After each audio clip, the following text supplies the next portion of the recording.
Emma came home from work one rainy evening to find a small, ornate box on her doorstep. It was wrapped in faded floral paper, and a handwritten note was attached. The note simply read, "For you, with love." Curiosity piqued. She brought the box inside and opened it carefully. Inside was a vintage doll, dressed in a tattered but elegant Victorian gown.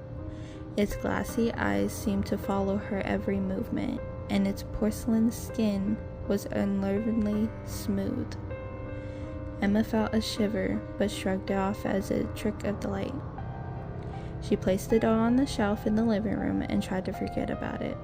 But that night, she woke to the sound of soft, rhythmic tapping. The sound seemed to be coming from the living room.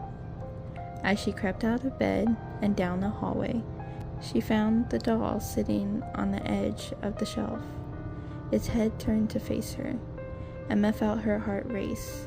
She was certain she had left the doll on the shelf, but now it seemed to have moved on its own. She tried to convince herself it was just her imagination.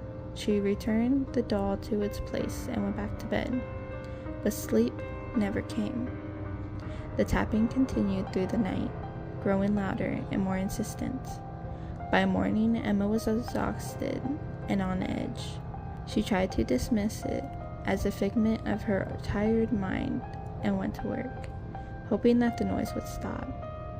That evening, when she returned home, the doll was missing from the shelf. Emma's heart sank.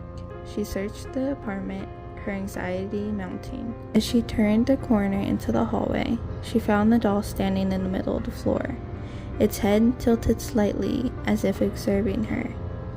With trembling hands, Emma picked up the doll and noticed something new. The doll's eyes now seemed to have a dark, eerie gleam.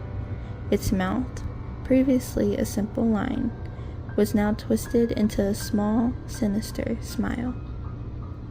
She quickly placed the doll in the box and tried to leave it outside, but each time she set the box on the doorstep, it somehow found its way back into the home.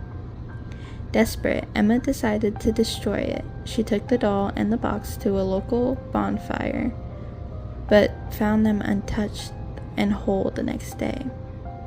That night, the tapping turned into scratching, and whispers filled her ears. Emma felt a cold hand touch her shoulder and turned to find the doll, now standing beside her bed. Its eyes glowed with an unnatural light and began to speak in a high, eerie voice. "Play with me forever." Emma tried to flee, but the apartment seemed to close in around her.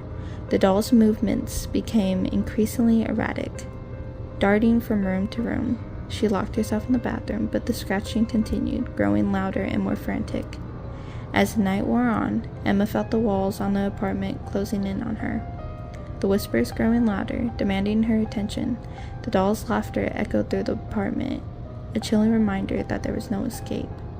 The next morning, Emma's neighbors found her apartment door wide open and the place in disarray. But there was no sign of Emma.